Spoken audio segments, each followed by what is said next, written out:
Yes, you're welcome back. This is still Tea Time on PlusTvAfrica. You already know, you never know what to expect. I'm really excited about this one because this one, touches home, guys. Like, this one is like family. You know what it means when your brother is sitting right, literally your brother. I'm not talking about those ones that we just call our street guys our brothers. This one is literally my brother. It might not be your Shinkaya, but it's really my brother. And our next guest is an Afrorap, Afropop artist born in Lagos, Nigeria. His love for entertainment was fueled by the path Fela and Tupac laid. He started writing his own music at the age of 16. In 2008, he left Lagos, Nigeria to the United States of America to further his studies. He is a four-time Nigeria Entertainment Award nominee, and he has performed at SXSW twice. He has grown musically over the years, and if I do say so myself, trust me, as his talent got him a feature with Afrobeat star Olamide. Bils released a 7-track EP in 2019, Man's on the Move, a fusion of Afrobeat, soul-lifting melodies, and hard rap. The EP charted #1 on the iTunes US World Charts. This guy has been doing it before we skied. His sound is catchy, engaging, and intense, enough to grab any music lover's attention. Let us welcome the one and only, the phenomenon. If you guys love me and you've been watching the show constantly, you need to just get up from your seat right now and don't punch your TV screen, because Daniel Oshodi Alagwa, widely known as man like Bils, man on fire, man on the move, my guy is in the building. My guy. What's good, man? Welcome. I'm gonna say, if I always excited on the show, but this excitement is on another it's level. For real. Like, no, it's genuine. Now sometimes we need to enter character, but this one is not entering. It's not from the art. Straight up. It's been years. What's good, man? Good, man. Since 06, I haven't seen this guy around to America now. Yeah, okay. Anyways, what's been up, man? I'll let you shoot the first question. Okay, so me, I've actually stumbled on you on social media before I even knew anything about you and stuff. And I was like, first of all, this guy's on to something. Okay, like the vibes are going and everything. And then I looked into your profile, so okay, that you're Nigerian and all that kind of stuff. But you've been able to stand out, which is kind of hard because now there's so many people in Diaspora that are doing what you're doing, and everybody wants to rap, shout, everybody has something to say. But you have a unique style, and I can't place it. Maybe it's because I'm not a musician myself, but from your own perspective, what makes you stand out so much? I mean, people do music just because, for example, now rap, people just drop bars because it's hot. You know what I'm saying? But I literally just make music from here. From the heart. So it's not really about how fire the bars are. It's more about the message and the pureness or purity, if that's the word. You know what I'm saying? I see what you're saying. It's unfiltered. It's not really. And where did that come from? Because I know that you've jackpad, you've left us behind. But did you find that love in Nigeria? Oh, the love has always been there. How young are we talking? It's just the love is. My love for entertainment has always been there, but music just happened to be the form I use or means I use to express it. So I just like things to be original and be true. You know what I'm saying? None of that phony stuff. Like if you're doing something, let do it well. Yeah. If it's doing, do it well. All right. So for me, my question is, I've known you for years, right?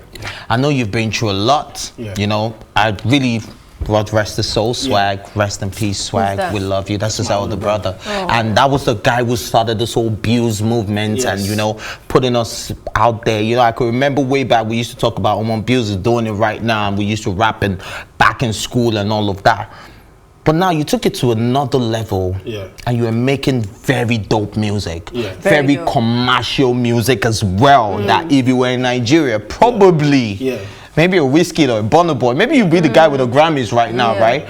Do you think that America has limited your shine in any shape or form? I've had so many opportunities of different artists, A-list artists, that come out to America to tour and stuff, and they say, yo, let me sign you, or let me, come back home. What are you doing here? You know what I'm saying? Before my brother passed, he made sure I promised him that I was going to finish school.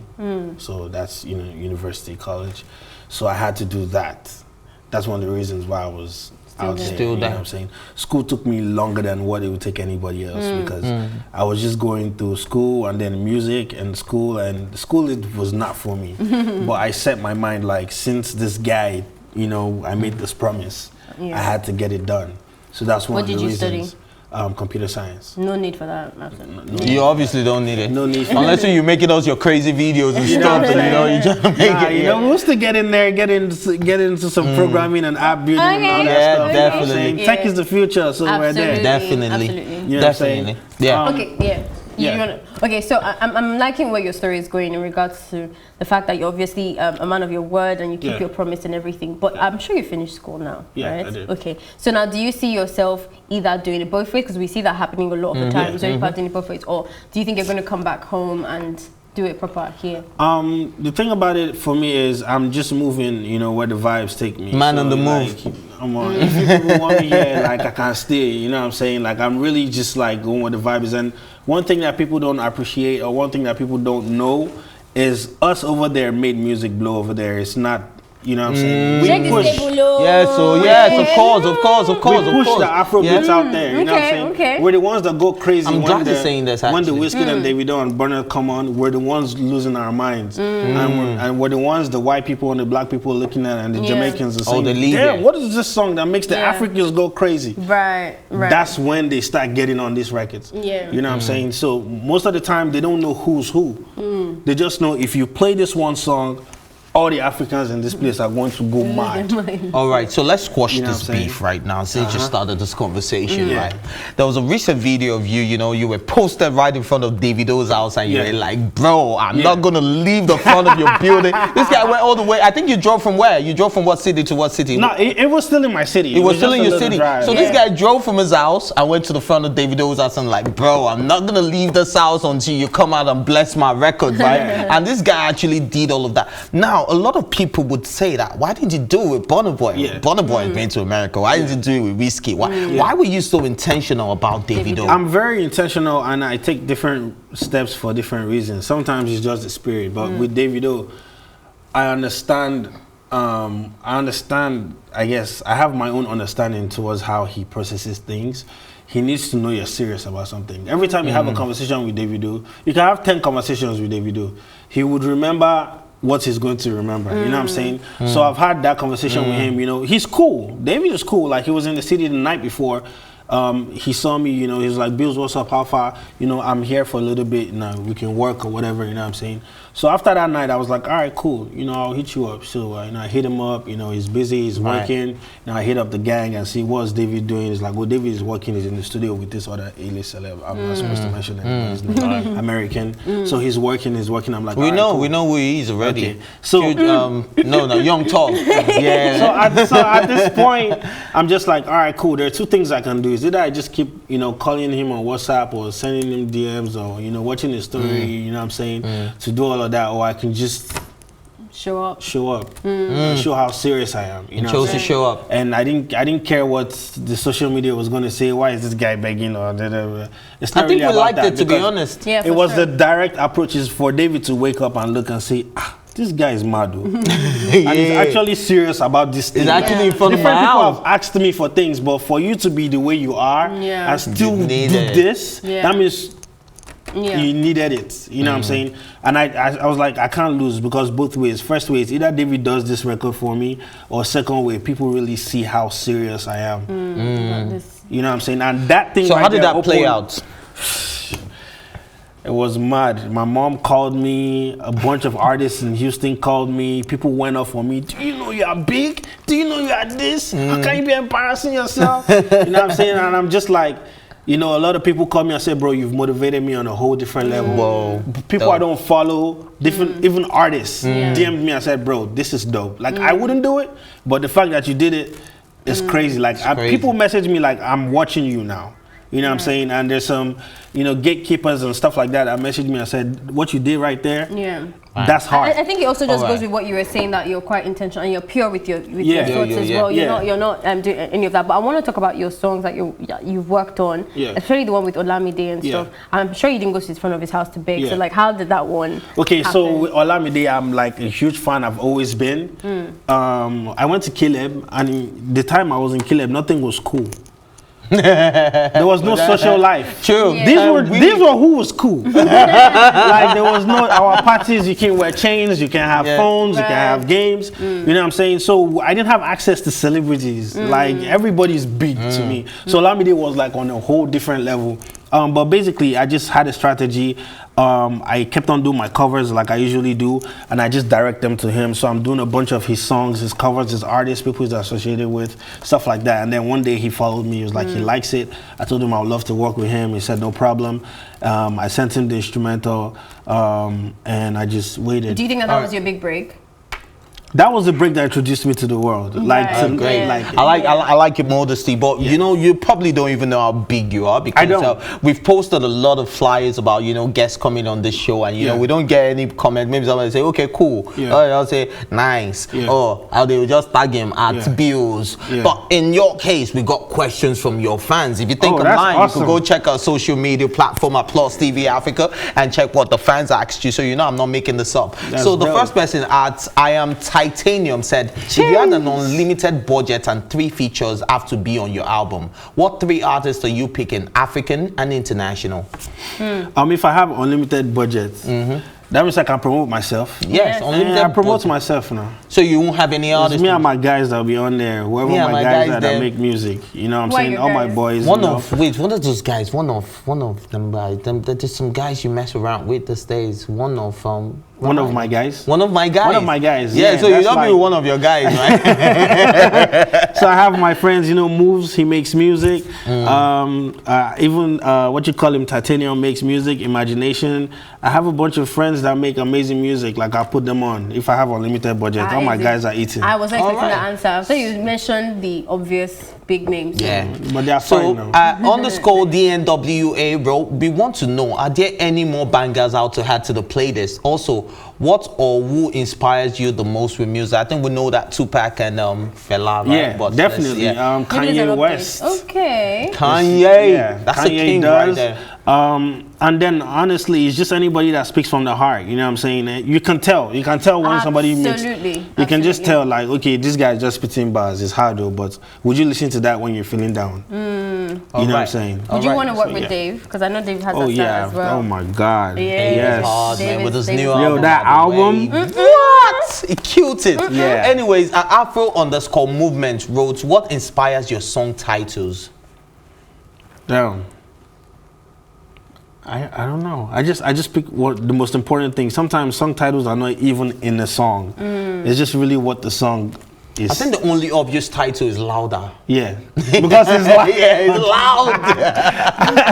loud. You know, sometimes I make songs and then my friends are like, "Damn, what are you gonna call it?" I'm like, you'll figure it out. All right. So at Swear I'm Rare wrote, when did you discover your love for music and decide that that's the path you want to be on? Oh, I've loved music ever since the game, since like 50 Cent, way back then. Like, you know, I used to listen to music, but I fell in love with it when 50 came out. Let me not even cap. Like when 50 Cent came out, that album Get Rich or Die Trying was where I was like, okay, Discman, I'm walking around with it all day. Right. Then making it professional though. Making it professional was when especially for Nigerian boy, like your parents be like, are you serious right now? So when did you feel that confidence to do that? I like that question because I want to actually understand. I remember this one is on. This one is ice cream. This one is you get when we dey go David house when at 5 o'clock. Everybody go. My father was to be home. You know, so you had like a very strict upbringing. Yes, I did. Christian man. And you know, he didn't give whether you were a grown boy, like deeper life to be exact. Deeper life, you get it, like Caleb, proper deeper life man. Oh my gosh. How did you break out of that shell? You know, for all the kids that you know really want to do with this. the red head. I mean, like I feel like I saw him the day I landed, and you know, it's still like it's still amazing. I was telling my friends, I said I'm about to meet my dad for the first time with this red hair. You know what I'm saying? But like he called me 2 years ago when I dropped my EP, Man's on the Move, and he was like, congratulations on your project. And I was like, Aww. I made a video. I was like, this is big because like this man, you know what I'm saying? Yeah, so for sure. I don't know. I guess parents really just want you to be serious and become something with your life. See your success. They just want to make sure you're focused. You're not wasting your life. You know what I'm saying? So once they see that, I guess, you know, what else can they do? Yeah. Do you think that your upbringing, especially being deeper life, because I know my mom, I was born into a deeper life home as well, so I know that there's a massive difference between that and just regular Christianity. Yeah. Do you think that has in any way affected your music or your style, how you express yourself? Or it definitely has. It made me a more logical person. Absolutely. I think about every angle. You know what I'm saying? Before I make a move, what's the worst? What's the best? Should I do this or not? You know what I'm saying? And that's the extreme good. Right. And I've experienced the extreme bad, so I can balance. Okay, so now with this whole new... All right. We're out of time. We're out of time. We're out of time. We even have like series of questions from fans that we can't even take right now. But you know, we'll definitely keep in touch, and then we'll keep, you know, catching up with your life. And of course, you're a superstar, boy. Anyways, you know, let's talk about you know, what's next for you? Where can people find you on social media? What are we promoting right now? What platforms can they go get what we're promoting? You know, just put all of that out there. It's your spot now. So I got 2 singles out right now. I have Ichoke and I have Lagos Bad Girl. These are 2 songs I'm pushing. You should go listen to that. My name is Official Bils on every platform, even down to High Five, MySpace. I have all of that. And yeah, I have a new song dropping. It's called Problem, because, you know, everybody has one. So yeah, that's the move, man. Just, you know, go online, look up my stuff. Is your name on iTunes and all those places also Official Bils? It's Official. It's Bils, but you know, if you look up Official Bils, it will still pop up. So BILS, no BILLS. No, we're not paying bills. It's just one L. And one L. There's only one L we are taking. Anyways, guys, it's been amazing having this amazing personality in the studio. And because this is one of those interviews where do like this. Let's see this next video, and it's by Bils. Ichoke. Cheers.